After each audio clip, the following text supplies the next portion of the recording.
का सांस भर के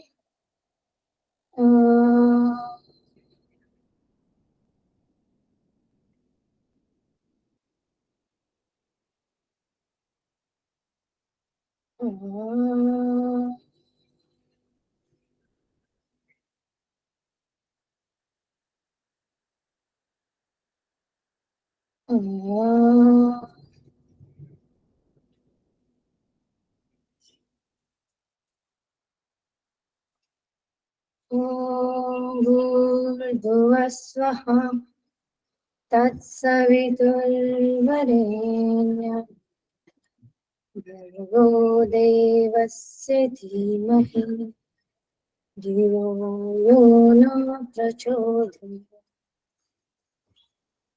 ॐ शान्ति शान्ति शांति। दोनों हाथ एक दूसरे के ऊपर रब करेंगे।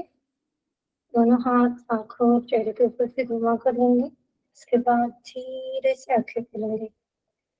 Hariom. Thank you. Hariom ji, आपको बहुत बहुत धन्यवाद।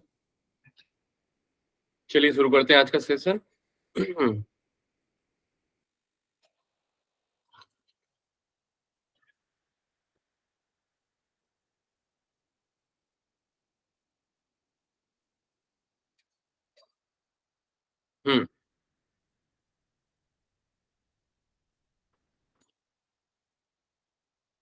दिख रहा है screen? Yes sir. Manisha Jaju जुड़ी हैं। अभी कौन जुड़ा है? मनीषा जी जुड़ी हैं।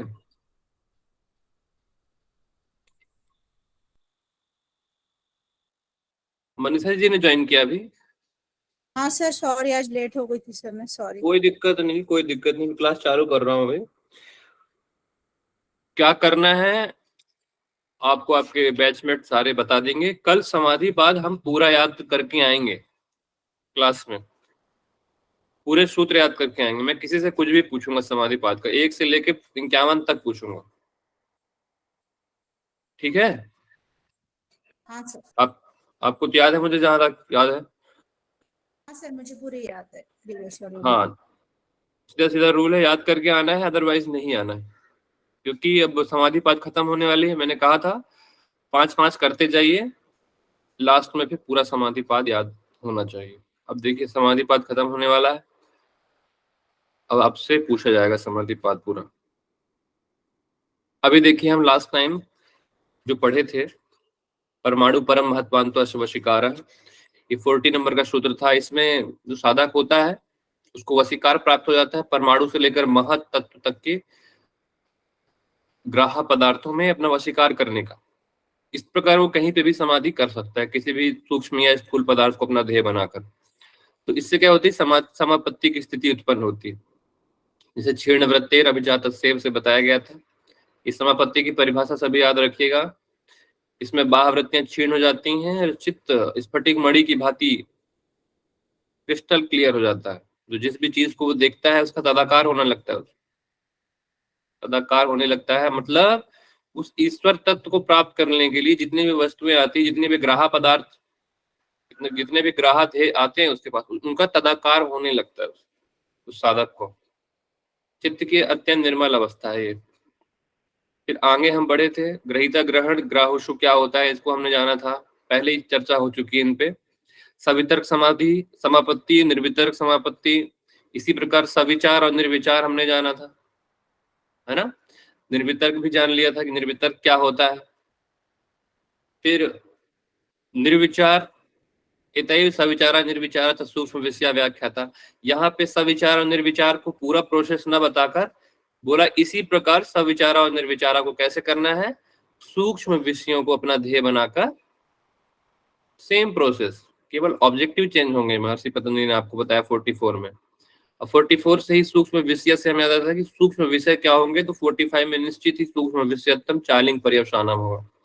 45 में फिर हमने इसको देखा कि फिर ये सूक्ष्म विषय क्या हो सकते हैं। सूक्ष्म विषय प्रकृति पर्यंत है। पंचमहाभूत जो हमारा भौतिक शरीर है, पंचमहाभूत, इनको छोड़कर जितनी भी चीजें हैं सब सूक्ष्म विषय, महत तत्व तक। ठीक है। मन, अहंकार का महत्तत्व, महत्तत्व का सूक्ष्म विषय यानी कारण प्रकृति है। सबसे सूक्ष्म विषय क्या हुआ? महत्तत्व। उन सारे विषयों में जो साधक होता है उनमें अपनी चित्तवृत्तियों को लगाकर, ग्राह्य विषयों में अपनी चित्तवृत्ति की एकाग्रता लगाता है। ठीक है, ये हमने कल जाना था। निर्विचार समाधि प्राप्त हो चुकी थी, अब निर्विचार हो गई है, तो निर्विचार के बाद भी ये सवितर्क, निर्वितर्क, सविचार, निर्विचार, इनको मिलाकर फिर एक जितने भी 41वें सूत्र से 45वें तक जितने भी संप्रज्ञात समाधि के भेद इसमें बताए हैं, उन सबको मिलाकर एक सूत्र बनता है ताएव सबीजह समाधि। ये 46 बहुत इजी है। इसके पहले हमने जो भी पढ़ा, ये चारों समापत्तियां सबीज समाधि कहलाती हैं। वे सब की सब, ताएव मतलब वे सब की सब, कौन कौन सी? निर्वितर्क, निर्विचार समाधियां निर्विकल्प होने पर भी निर्बीज नहीं है। ठीक है, ये तो ठीक है। जितनी भी आपने पढ़ी, कौन कौन सी पढ़ी है? सवितर्क, निर्वितर्क, सविचार, निर्विचार, ये चारों को मिलाकर सभी समाधि कहते हैं। ठीक है, अब इसमें कुछ लिखा है, निर्वितर्क और निर्विचार समाधियां निर्विकल्प होने पर, देखो इसमें निर्वितर्क और निर्विचार जो है, इस पे केवल अर्थ मात्र का विकल्प रहता है, मतलब वो निर्विकल्प होने पर भी निर्बीज नहीं है। ये सब की सब सभी समाधियां कहलाती हैं, क्योंकि इसमें बीज रूप से किसी न किसी ध्येय पदार्थ को विषय कराने वाली चित्तवृत्ति का अस्तित्व सा रहता है, जो मैंने बताया था ऑब्जेक्टिव रहता है, केवल ध्येय मात्र का। अतः संपूर्ण वृत्तियों का पूर्णतः निरोध होने के कारण इन समाधियों में पुरुष को केवल अवस्था तक लाभ नहीं होता। ठीक है, क्यों नहीं होता? क्योंकि शब्द, अर्थ, ज्ञान और स्मृति में स्मृति शुद्ध होने से केवल अर्थ मात्र तो बची थी इनमें, निर्वितर्क और निर्विचार में, परंतु जो अर्थ था वो भी कैवल्य प्राप्त नहीं करा सकता पुरुष को, अर्थ को भी त्यागना होगा, तब जाकर हम श्रेष्ठ आगे बढ़ेंगे। निर्विचार समाधि ही श्रेष्ठ, सबसे श्रेष्ठ है इनमें। सबसे होनहार कौन है इनमें?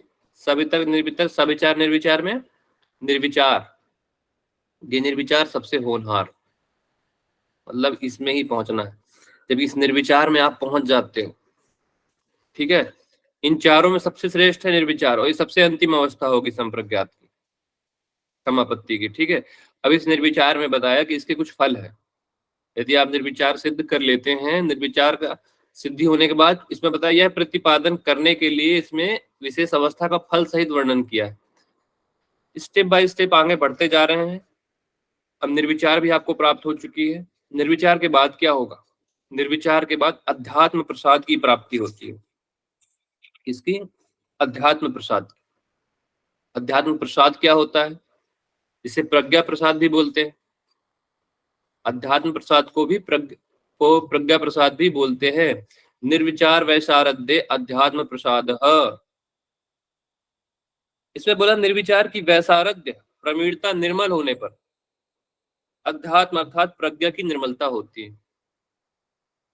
जब आप निर्विचार समाधि में लगे रहते हैं, ठीक है, तो इस अध्यात्म प्रसाद की प्राप्ति होती है। अध्यात्म प्रसाद होता क्या होगा? मैंने लास्ट टाइम आपको समझाया था कि अध्यात्म प्रसाद होता क्या है। किसी ने पूछा था कि सर अध्यात्म प्रसाद, फिर उसके बाद अध्यात्म प्रसाद के बाद आता है आपका ऋतंभरा प्रज्ञा, फिर विवेक ख्याति, फिर धर्म एक समाधि। ये बुद्धि की आपके क्या है? स्तर है, ये स्तर है। ठीक है, स्तर। अभी आपकी बुद्धि केवल क्या हो रही है? निर्मल हो रही है, केवल आपकी बुद्धि इसमें निर्मलता प्राप्त कर रही है। अब होता क्या है इसमें?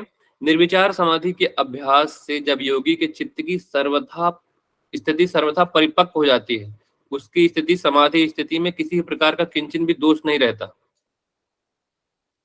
उस समय योगी की बुद्धि अत्यंत, योगी की बुद्धि, किसकी बात हो रही है? योगी की बुद्धि की। सारा कुछ बुद्धि से है रिलेटेड। अध्यात्म प्रसाद भी बुद्धि से है, ऋतंभरा भी बुद्धि से, ये भी बुद्धि से ही है। योगी की बुद्धि कैसी होती है? अत्यंत स्वच्छ हो जाती, निर्मल हो जाती है। जो उसका महत्व है ना, ऊपर वाला, बहुत निर्मल हो जाता है। इसमें कुछ चीजें हैं,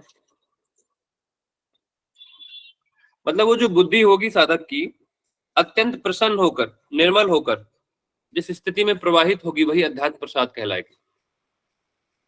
निर्विचार समाधि की उच्चतम अवस्था में कब मिल रहा है हमको? निर्विचार समाधि में। निर्विचार समाधि की उच्चतम अवस्था में रजतम रूपी मल और जो उसके आवरण होते हैं उनका क्षय होने के बाद सतरज रज और तम का नाश हो गया, क्षय हो गया, तो कौन सी बची? केवल सत्वमय। सत्वमय प्रकाशमय रूप बुद्धि जो है वो एकाग्र रूप से चलती रहती, निरंतर बहती रहती। इसी को वैसारध्य बोलते हैं। इससे योगी को प्रकृति पर्यंत सब पदार्थों का एक ही काल में साक्षात्कार होने लगता है। इस साक्षात्कार का नाम ही अध्यात्म प्रसाद है। स्फुट प्रज्ञालोक तथा प्रज्ञा प्रसाद भी इसे कहा जाता है। ठीक है, क्या है ये? बुद्धि निर्मल हो जाती है, इसमें स्वच्छ हो जाती है। अब आपकी बुद्धि हो चुकी स्वच्छ निर्विचार समाधि से। अब स्वच्छ होने के बाद अब उसके अंदर आ गई क्षमता। क्षमता आ गई। जो ऋतंभरा प्रज्ञा है इसको एक शब्द में याद करो। ऋतंभरा प्रज्ञा क्या है? क्षमता। ऋत का मतलब आप पढ़ोगे उपनिषदों में भी, कौन सा उपनिषद है वो? ऋत शायद तैत्तरीय उपनिषद है। तैत्तरीय उपनिषद में भी ये आता है ऋत। ऋत का मतलब होता है सत्य। सत्य, हाँ सत्य ही है सर। ऋत का मतलब होता है सत्य।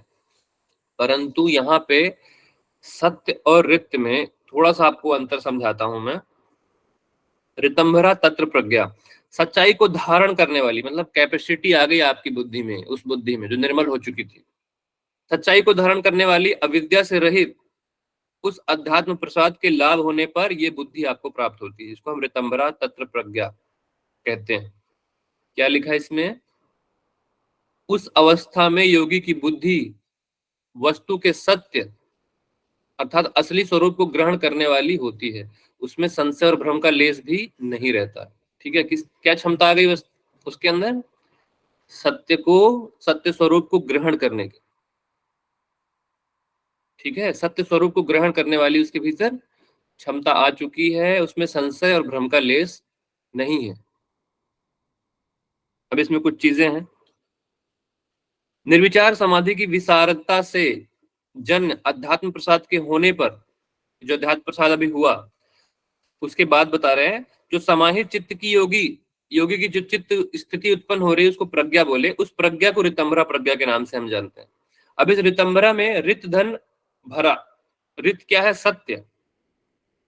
रित का नाम सत्य है। भरा मतलब धारण करने वाली। ऋतंभरा में ही सब छिपा हुआ है। ऋतम भरा, ऋत मतलब सत्य, भरा मतलब धारण करने वाली, सत्य को धारण करने वाली। अब इसमें देखिए दो चीज आती है। सत्य और ऋत में थोड़ा सा अंतर होता है। वो अंतर क्या होता है? देखिए, सत्य वो होगा और ऋत वो होगा। एक साथ दिखाई देता है ना सत्य और ऋत। अंतर केवल इतना है, मैं आपको कुछ बातें बता रहा हूं, कुछ बातें आपको मैं बता रहा हूं, वो आप आगम से सुन रहे हो कुछ भी, या अनुमान द्वारा आप सुन रहे हो, समझ रहे हो। मैंने आपको आगम किया मतलब बताया, उसको आप आगम समझिए। और आप जो समझे, जो आपको यथार्थ ज्ञान प्राप्त हुआ, वो ऋत है। ठीक है, सॉरी वो सत्य है। सत्य और ऋत में ऋत श्रेष्ठ है। आपको जो भी मैं ज्ञान दे रहा हूं, जो भी आपको मैं आगम बातें बता रहा हूं, जो भी आप आगम और अनुमान द्वारा प्राप्त कर रहे हो वह सत्य है। ठीक है, केवल सुन के और अनुमान करके। लेकिन ये एक कॉन्सेप्चुअल फैक्ट होता है। लेकिन जब आप उसको खुद साक्षात्कार करोगे, इसको बोलते हैं, जो सत्य होता है वो कॉन्सेप्चुअल फैक्ट होते हैं और जो ऋत होते हैं वो परसेप्चुअल फैक्ट होते हैं। परसेप्चुअल मतलब उसको आपने फील किया, खुद साक्षात्कार किया अपने आंखों से।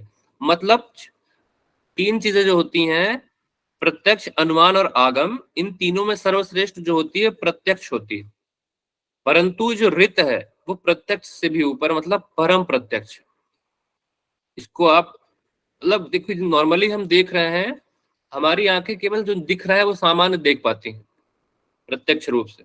पर जो ये इस यहाँ पे जिस प्रत्यक्षता की बात हो रही है वो केवल आप सामान्य आंखों से नहीं देख सकते उसको। यहाँ पे उस ऋत की बात हो रही है। सर ऋत का सर अर्थ बताइए। सर हमारी एक बुक है स्वामी सत्यानंद जी की, उसमें लिख रखा है सत्यम सृष्टि का सापेक्ष पक्ष है और ऋतम ब्रह्मांडीय पक्ष है। मतलब सत्यम इंद्रिय गम्य है, उसमें परिवर्तन हो सकता है, बिल्कुल सही बात। जबकि ऋतम में अपरिवर्तनशील है, इसमें बहुत परिवर्तन बढ़िया, नहीं हो सकता। मतलब बहुत ब्रह्मांडीय बढ़िया। अनुभव है। ब्रह्मांडीय अनुभव मतलब जो आप अपनी समान इंद्रियों की आंखों इंद्रियों से जो भी आप देख रहे हो उसके बियॉन्ड जो है, उसके पीछे आप नहीं देख पा रहे हो, उस सत्य की बात कर रहे हैं। उस परम सत्य को ही यहाँ रित के नाम से बताया है। ठीक है, इस तरह होती है इस योगी की बुद्धि। ठीक है। विकलातीत सत्य जो होता है सृष्टि, हमेशा जो हाँ, सत्य रहता अब देखिए अगला सूत्र आता है इसमें समझ में आ गया ना। ऋतम्भरा प्रज्ञा क्या होती है आज? सत्य को धारण करने की क्षमता। और वो सत्य कैसा होगा मैंने आपको बताया, जिसमें संशय और भ्रम का लेस नहीं रहेगा। अब ऋतम्भरा प्रज्ञा की विशेषता का वर्णन करते हैं। मैंने अभी आपको बताया, जो भी बातें मैं आपको बता रहा हूं वो आप कान से सुन रहे हो और अनुमान से आपकी बुद्धि कुछ ना कुछ आपको बता रही है। आपको मैं कुछ बता रहा हूँ, कुछ ना कुछ आप अनुमान लगा रहे हो कि यहाँ से ये, यहाँ से ये, इसका अनुमान आप खुद से भी लगा रहे हो। बुद्धि है तो निश्चय करोगे ही। बुद्धि का काम ही है निश्चय कराना। दो रास्तों में से एक रास्तों को चूज कराना बुद्धि का कार्य है, तो वो बुद्धि करेगी ही। पर यहाँ ऋतम्भरा प्रज्ञा की एक विशेषता है, श्रुतानुमान प्रज्ञाभ्याम अन्य विषया विशेषार्थत्वात्। इसमें बात समझने वाली ये है, जैसे कि मैंने बताया आपको कि जो भी आप मेरे से सुन रहे हो आगम, जो मैं बोल रहा हूं वो क्या है? आगम। उसको आप सुन रहे हो, श्रवण। और दूसरा है अनुमान अनुमान से होने वाली प्रज्ञा। जो भी आप अनुमान लगा रहे हो, उन दोनों की बुद्धि की अपेक्षा इस बुद्धि का विषय भिन्न है। इस बुद्धि का विषय भिन्न है क्योंकि यह है विशेष अर्थ वाली, जो मैंने आपको बताया अभी। ठीक है, ये विशेष अर्थ वाली होती है। मतलब पदार्थ के दो रूप होते हैं, एक सामान्य, दूसरा विशेष। सामान्य वह है जो उस प्रकार के सब पदार्थों में पाया जाता है, सामान्य रूप से जो हम प्रत्यक्ष रूप से देखते हैं। परंतु विशेष वह है जो प्रत्येक व्यक्ति का अपना अपना रूप है, जिससे एक ही प्रकार के पदार्थों में भी एक दूसरे से भेद हो सकता है। हो सकता है मेरा देखने का नजरिया अलग हो। वो गिलास वाला एग्जाम्पल, आधा गिलास, उसको दो तरह से देखते हैं ना कुछ लोग, याद है वो? जैसे गिलास आधा भरा है तो आप कैसे देखेंगे उसको? कोई बोलेगा गिलास आधा भरा है, और क्या बोलेंगे? आधे क्या बोलेंगे? गिलास आधा भरा है कोई बोलेगा, और कोई बोलेगा गिलास आधा खाली। एक ही वस्तु में दो दो आपके मतभेद आ रहे हैं ना। तो ये हर व्यक्ति का भिन्न भिन्न हो सकता है, हर व्यक्ति का। तो यहाँ पे बताया आगम जन्य ज्ञान वस्तु के सामान्य रूप को ही विषय करता है, विशेष रूप को नहीं। मैं जो बता रहा हूं आप सामान्य रूप से सुन पा रहे हो, परंतु जो आपको महसूस करना है, जिनको बताया उन्होंने ब्रह्मांडीय ज्ञान, वो विशेष रूप को नहीं दर्शाता, क्योंकि विशेष के साथ शब्द का वाच्य वाचक भाव समाप्त हो जाता है। मतलब वहां पे वाच्य और वाचक, वाच्य यहाँ पे कौन है और वाचक कौन है? वही, जैसे कि मैं आपको कहूं ओम, ओम क्या है? वाचक है, प्रणव वाचक है। वाच्य कौन है? ईश्वर है। अभी आप सामान्य रूप से स्थूल रूप से यहाँ पे संबंध पा रहे हो कि है, लेकिन इसके पीछे भी कहीं ना कहीं वाच्यवाचक भाव जब आपका समाप्त हो जाए ओम के साथ, तब वो स्थिति होती है। वो केवल शब्दों के द्वारा या फिर आगम के द्वारा कोई भी आप्त पुरुष आपको नहीं बता सकता। इसी की बात यहाँ पे हो रही है। जो प्रज्ञा बुद्धि होती है, ये यही आपको दिखा सकती है। गुरु आपको केवल रास्ता दिखा सकते हैं यहाँ तक पहुंचने का। इसके बाद जो आप देखोगे अपनी इस प्रज्ञा बुद्धि से ही देखोगे, जो बता रही है कि आप श्रुतानुमान प्रज्ञाभ्याम अन्य विषया विशेषार्था, मतलब देखे और सुने हुए अनुमान किए हुए विषयों से इसकी बुद्धि जो होती है भिन्न होती है, विशेष अर्थ वाली होती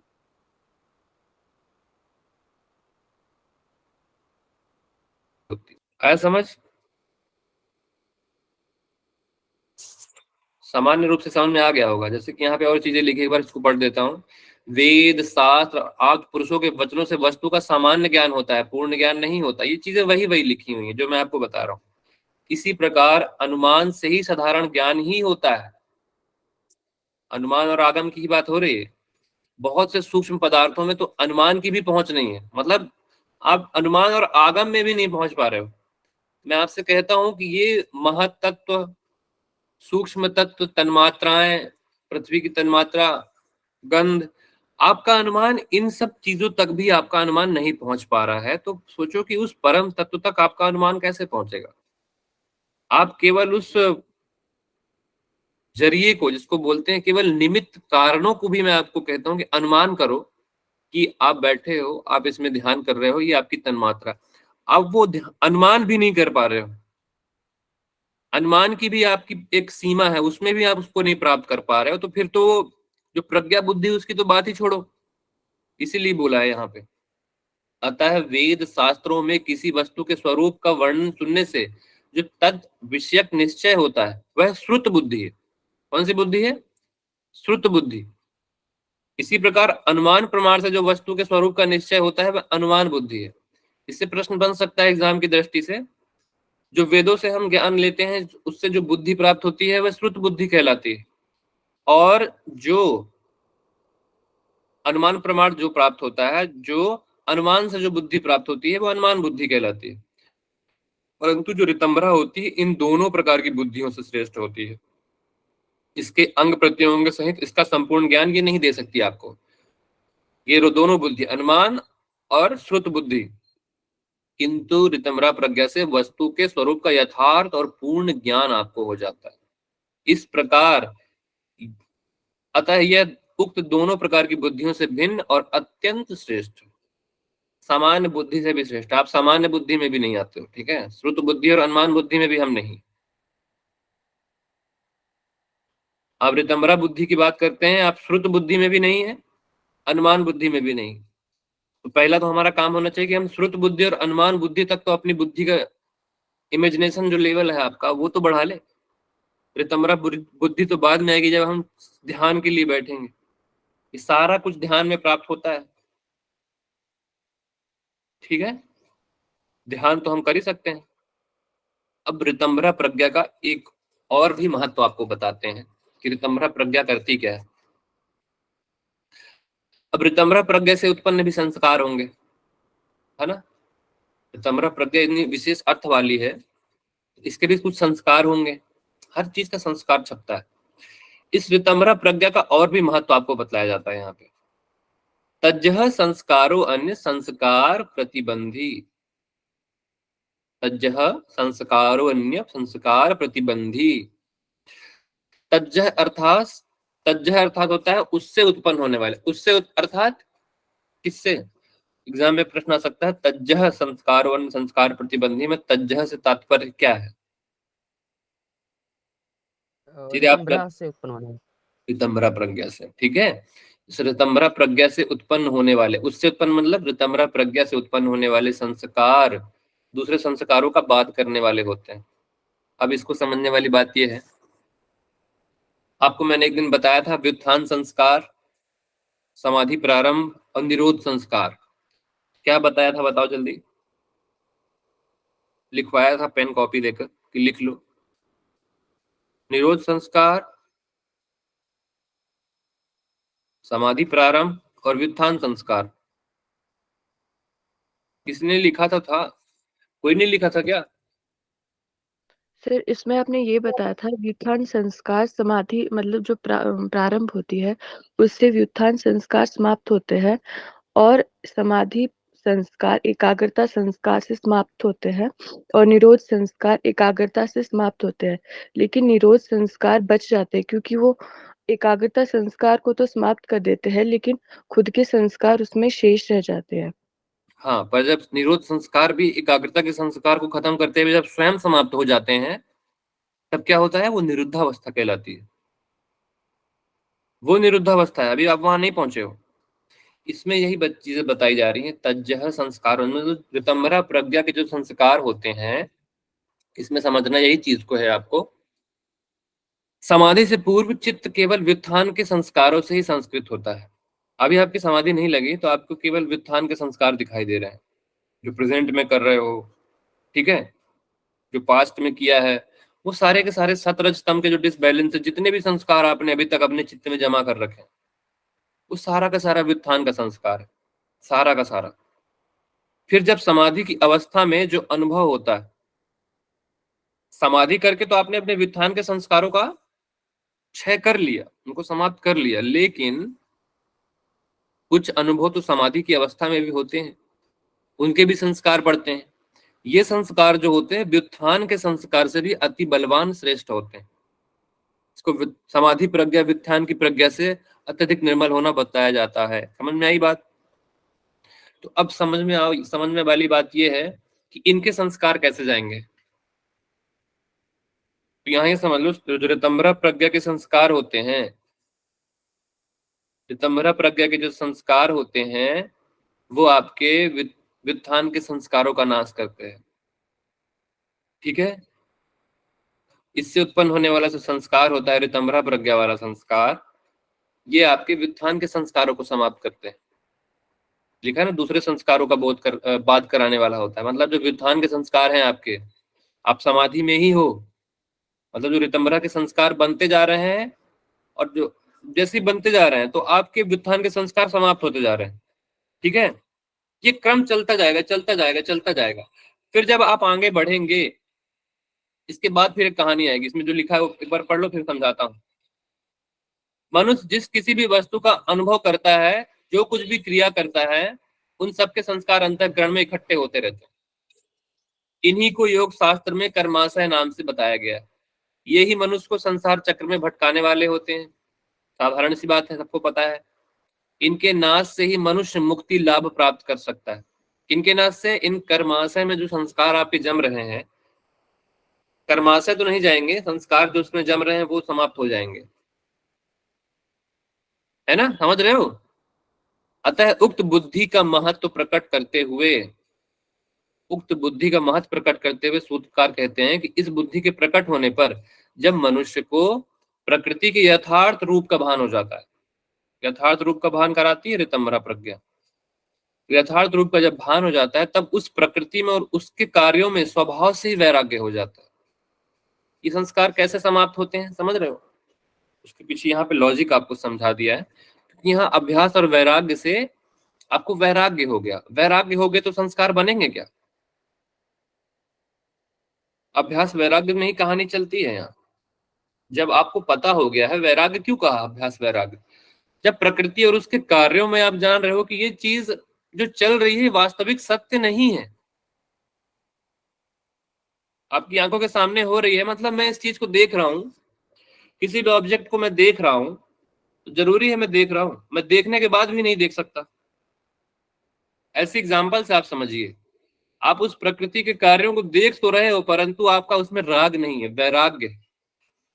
उस वैराग्य के संस्कार पूर्व इकट्ठे हुए सब प्रकार के राग द्वेष में संस्कारों का नाश कर डालते हैं। इसी तरह की अवस्था होती है वो।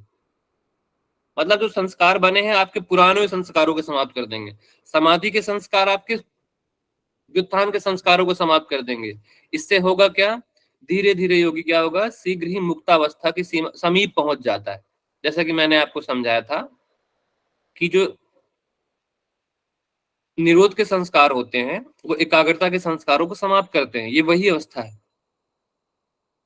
निरोध के संस्कार एकाग्रता के संस्कार को अभी समाप्त कर रहे हैं, मतलब समीप पहुंच रहे हैं। परंतु मैं यहाँ पे ये कहूं कि निरोध के संस्कार एकाग्रता के संस्कार को समाप्त करके खुद भी समाप्त हो गए, तो यहाँ पे समीप नहीं पहुंच रहा है वो, फिर वो पहुंच ही गया,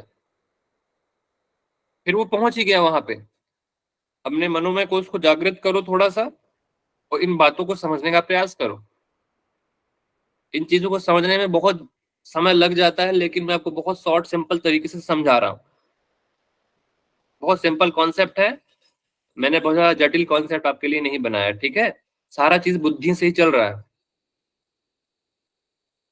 अब सीधी सी बात आती है, जो अंतिम संस्कार मैंने बताया आपको, समाधि के संस्कार से आपके व्युत्थान के संस्कार गए, व्युत्थान के संस्कार आपके एकाग्रता के संस्कार से गए। अब निरोध के संस्कार से आपके ऋतंभरा प्रज्ञा जैसी जागृत हुई, आपके निरोध संस्कार ने आपके एकाग्रता संस्कार को समाप्त करना स्टार्ट कर दिया।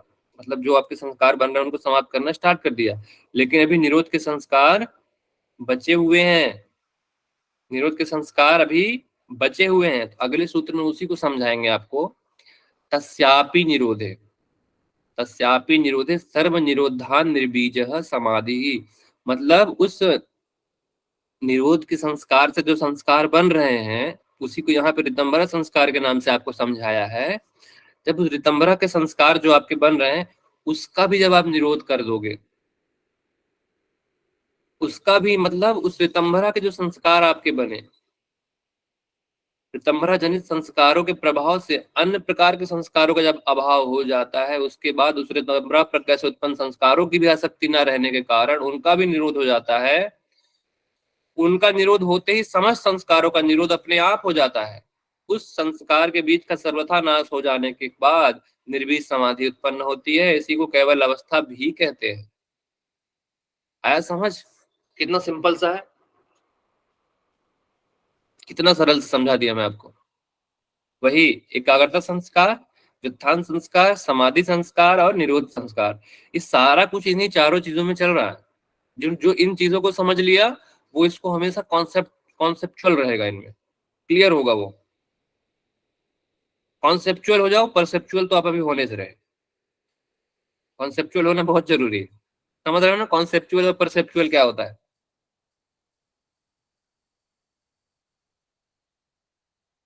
ठीक है। अब ऋतंभरा प्रज्ञा के संस्कार में जब निरोध हो गए, तो ये क्रम चलता रहा, तो निर्बीज समाधि हो जाती है। ठीक है, ठीक है। किसी को कोई डाउट? अथ समाधि पाद अब बताओ आप डाउट। कितना इजी सर आपने खत्म कर दिया, नहीं लग रहा है? फंसे रहते इसी में।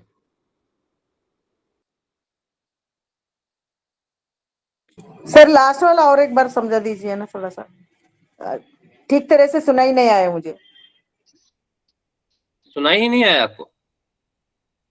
मेरे लिए थोड़ा इंटरनेट प्रॉब्लम से मेरे को सुनाई नहीं आया। अच्छा सुनिए, आप पहले तो पेन कॉपी लेकर बैठा करिए। हाँ अभी मैं पूछा था हाँ। ना, समाधि के संस्कार क्या होते हैं, व्युत्थान के संस्कार क्या होते हैं, एकाग्रता के संस्कार क्या होते हैं, और फिर अंत में निरोध के संस्कार।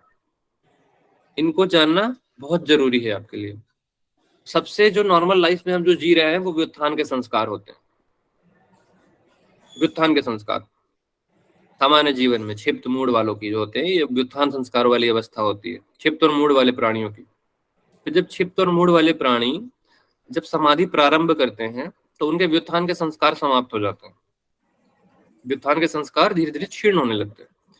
फिर जब वो व्युत्थान के संस्कार समाधि प्रारंभ से क्षीण हो गए, तो समाधि के भी संस्कार बनेंगे।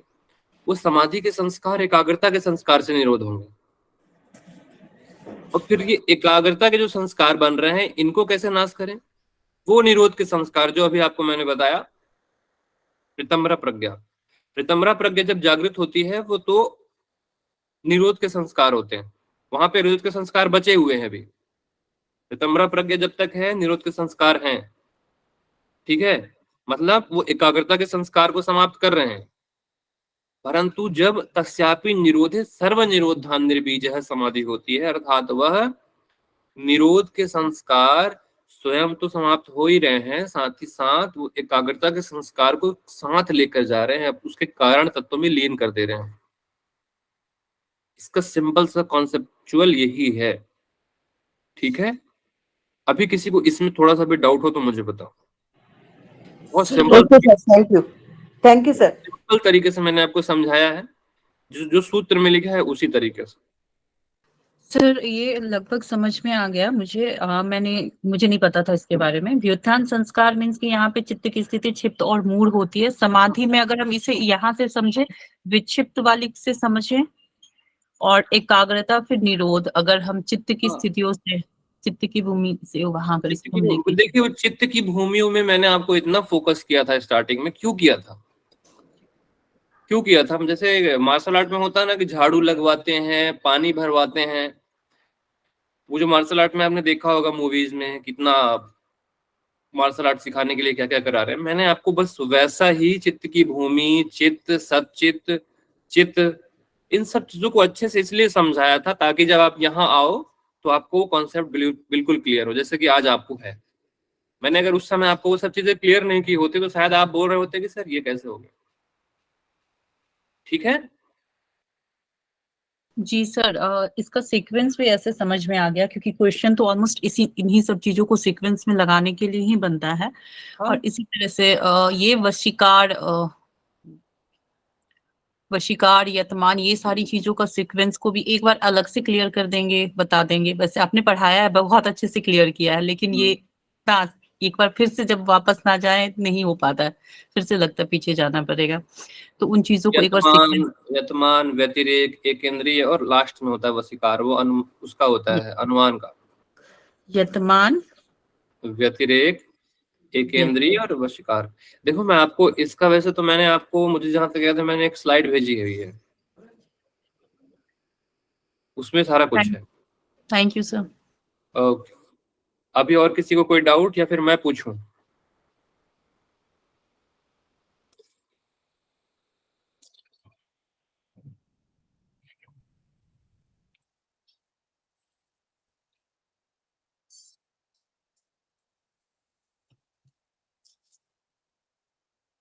चलो बताओ, सलागा जी बताइए, अध्यात्म प्रसाद किसका फल है?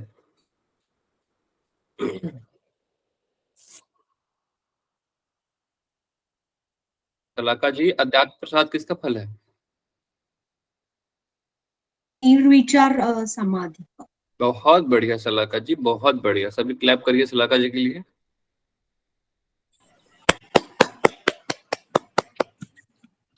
पुष्पा जी तो बिल्कुल माइक ऑन करके। ठीक। ठीक है, फिर अभी इसमें बहुत ज्यादा प्रश्न अभी मैं आपको नहीं दे रहा हूं। ठीक है।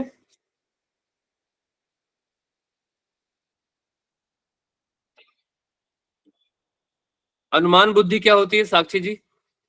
अनुमान बुद्धि और श्रुत बुद्धि समझाइए। सर श्रुत बुद्धि होती है जो हम जैसे सुनने से प्राप्त करते हैं, वो श्रुत बुद्धि होती है। और अनुमान जो हम अपने अनुमान से, अनुभव से ग्रहण करते हैं, वो अनुमान बुद्धि होती है। अच्छा, तो रितंबरा बुद्धि क्या होती है? रितंबरा बुद्धि होती है वो परम सत्य होता है। मतलब जो रितंबरा बुद्धि होती है वो इससे भी ऊपर की स्टेज होती है। बहुत बढ़िया, बहुत बढ़िया, बहुत बढ़िया। वो सूत्र है ना सर, श्रुतानुमान सर, देखे हुए और सुने हुए विषय से ऊपर जो होती है विशेष प्रकार की बुद्धि। बहुत बढ़िया। मतलब मुझे ऐसा महसूस हो रहा है कि आपको अब पतंजलि योग सूत्र के समाधि पाद में कोई भी डाउट नहीं है। यदि है तो मेरा नंबर आप ले लीजिए, मैं क्लियर कर दूंगा आपको। ठीक है, नंबर वैसे होगा ग्रुप में, फिर भी लिख दे रहा हूँ। आज समाधि पाद समाप्त हुआ, कल याद करके आना आप लोग समाधि पाद। ठीक है जी, नंबर मैंने सेंड कर दिया है। समाधि पाद इसलिए जरूरी था क्योंकि बहुत सारे क्वेश्चन समाधि पाद से आते हैं। अब साधन पाद को इतने इजी तरीके से खत्म करेंगे ना, जल्दी हो जाएगा सब। साधन में कुछ है ही नहीं। ठीक है, मेन तो आपके लिए समाधि पाद ही था एक साथ। समाधि पाद अगर अच्छे से समझ में आ गया, बाकी सब तो बीच बीच की सिद्धियां हैं, साधन है। थोड़ा सा दिक्कत जाएगी कैवल्य में, वो भी मैं आप लोग के लिए इजी करके लाऊंगा, उसको टेंशन मत लेना। चारों जगह से पढ़ा हुआ ज्ञान मिला के एक जगह दूंगा, बिल्कुल कॉन्सेप्ट क्लियर करूँ। मैं आपको समझ पा रहा हूँ क्योंकि इन सब बहुत जटिल चीजें होती हैं, पढ़ते पढ़ते भी लगता है कि नहीं पढ़, ऐसा होता है ना। हाँ सर, बार बार पढ़े तो बार बार ऐसा लगता है कि ये ऐसा है। हाँ, और एक कहानी की तरह इसको रखो, बहुत ज्यादा इनमें मत घुसिए आप। समाधि लेनी है तभी जाना है इनमें बहुत अंदर। जितना मैंने बताया उतना इनफ है आप लोग के लिए। इतना आपको बता दिया है कि आप दूसरे के सामने जाकर डिबेट कर सकते हो। ठीक है, फीडबैक दीजिए, फिर चलते हैं।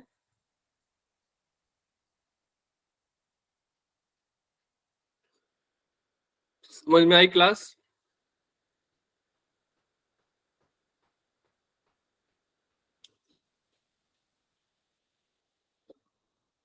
9:30 भी हो गया ऑलमोस्ट।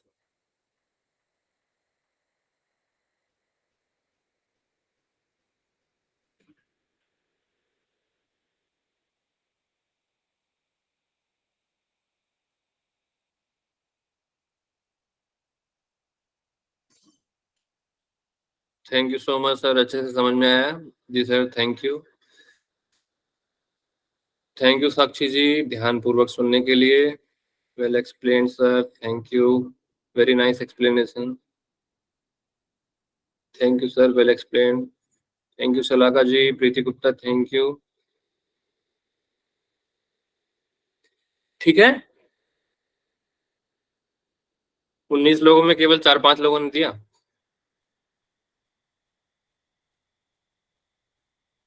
ओके जी, okay Pushpa ji, thank you, बहुत बढ़िया। आप लोगों को समझ में आ गया, इनफ है। अब कल आप लोग समाधिपाद के सूत्र याद करके आएंगे और कल आपको आपसे प्रश्न पूछे जाएंगे समाधिपाद के। हो सकता है कुछ समाधिपाद के प्रश्न आपको दूं।